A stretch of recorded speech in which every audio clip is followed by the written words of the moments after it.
All right, back to this formula. So I found my numerator, I found my denominator.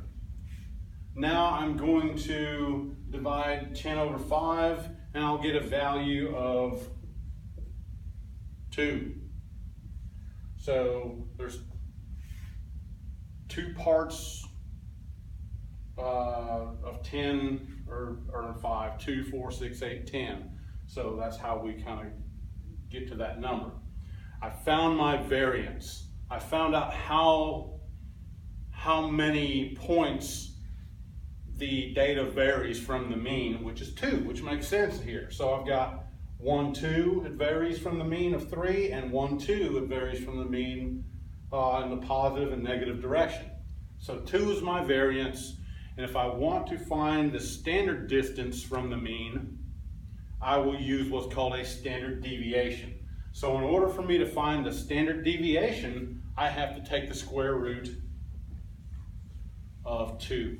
And if I do that, I'm not going to trust my mathematical ability in my brain to do this. I'm going to use my trusty TI-30X calculator that has served me well for the past 20 years. So I'm going to find my correct function on my calculator, and I'm going to take the square root of 2, which will give me a value of 1.414. So the square root of 2 is 1.414, or 1 in 414 thousandths. So that is my standard deviation. And that's how we calculate these things. So I'm going to give you 3 different data sets on the next homework, and we're going to go over these things. And let's go ahead and do an example right now. So I'm going to erase all this stuff. You can rewind it if you need to. I'm going to erase all this stuff. So I'm going to get rid of all the population, the sample, and all that stuff. Now I'm going to talk to you about, how, a normal person may use this. So let's say that I have test grades in one of my class, and I want to find the average for the test grades, and I want to find the spread or the variance, and then I want to find the standard deviation.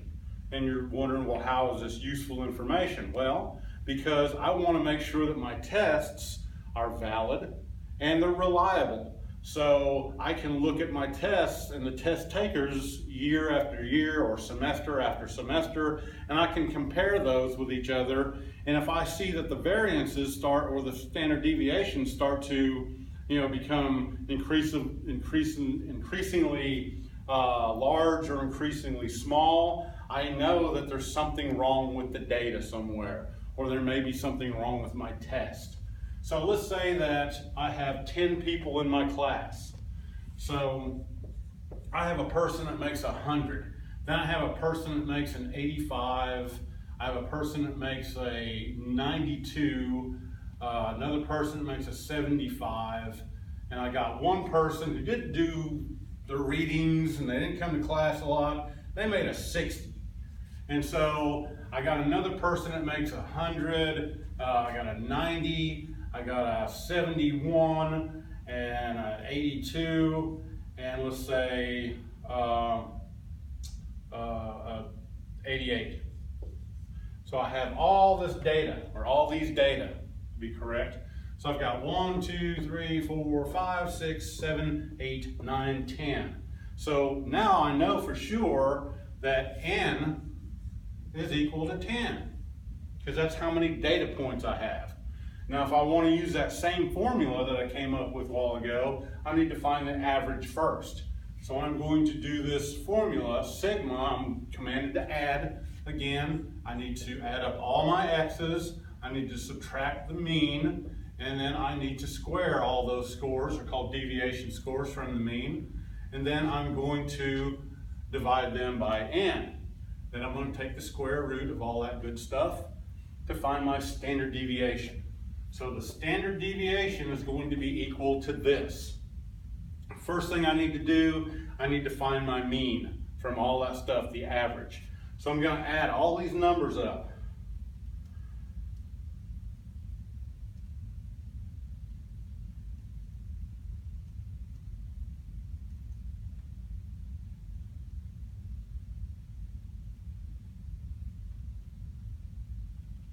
So I got a value of 843.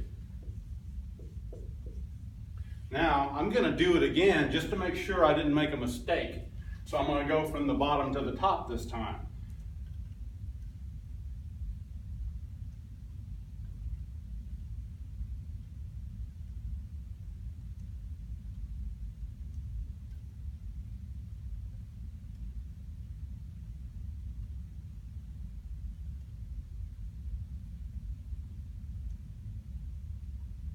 And I got the same number again.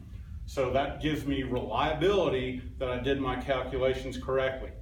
Don't rely on just calculating something one time to make sure that you got it right. Validate that calculation, and if you get consistency with your numbers, then you can be pretty confident that you calculated correctly. So I have a total. When I sum up all my x's, I get 483. Now I need to find the sum. My mu, my average, is going to be the sum of all the x's.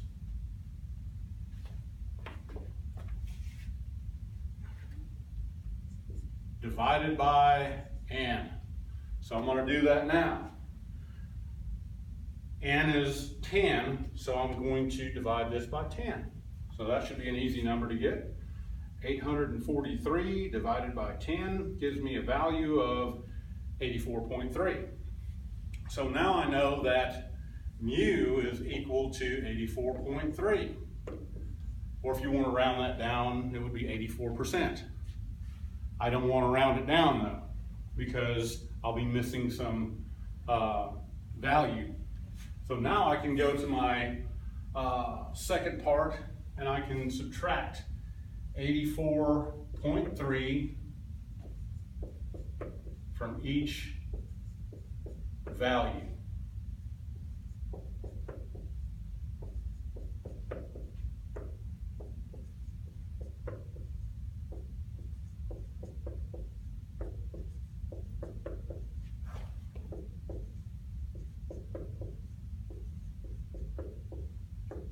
Now when I subtract that number, I'm going to get even numbers and I'm going to get odd numbers, because anything below the mean will give me negative numbers and anything above the mean will give me positive numbers. So I know that my mean is 84.3. So you don't have to, but it would be helpful to put this data in some kind of order. You don't have to for this particular exercise, but it could be useful for you. So what I can do is I can subtract. I got 100 minus 84.3.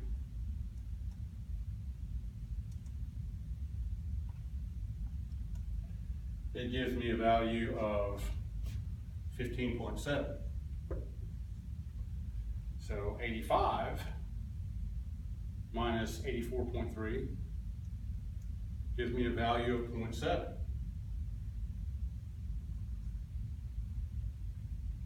92 minus 84.3, 7.7. 75 minus 84.3 is a negative number, so I got a negative 9.3. 60 minus 84.3 is another negative number, 24.3. 100 again should give me that same value of 15.7. And then I've got 90. I have 90, so 90 minus 84.3 gives me a value of 5.7. 71 minus 84.3 is another negative number, 13.3. And And then 82 minus 84.3 gives me a value of negative 2.3. And then 88 minus 84.3 gives me a value of 3.7. Now I need to add those deviation scores up. These are deviation scores that deviate from the mean. So I'm going to take 15.7, going to add 0.7, add 7.7, add a negative 9.3, add a negative 24.3, add 15.7, add 5.7, add negative 13.3, add negative 2.3, and then add 3.7. And I get a grand total of 0. So I'm really happy now, because once I get 0, I know that I did my calculation correctly, because all the deviation scores must equal 0, because you've got the same amount of deviation scores on the negative side as you do on the positive side, with 84.3 being right in the middle. Okay, so now what we got to do, we've done all this, so now I have to square each one of these things. And when I do that, I will get squared deviation scores. So I'm going to take 15.7 and I'm going to square it.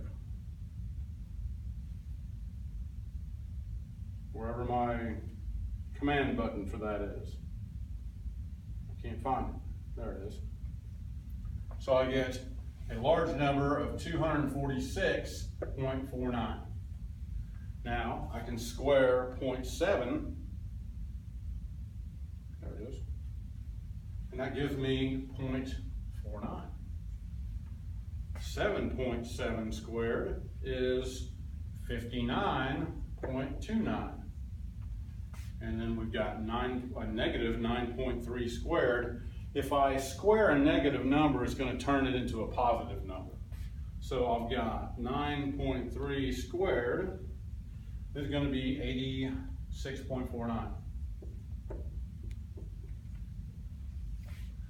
Again, I got a negative number, so it turns positive. So I got a 24.3 squared is going to be 590.49. And 15.7 squared, I've got that value right up here. It is 246.49. 5.7 squared, or 5.7 squared is 32.49. Negative 13.3 squared, value of 176.89. And negative 2.3 squared, 5.29. And 3.7 squared, 13.69. Now, I'm going to add all that up again, and that's going to be the sum of squares. I'm going to sum all my squared deviation scores up, and that will give me my numerator. All right, next video, we'll go over that.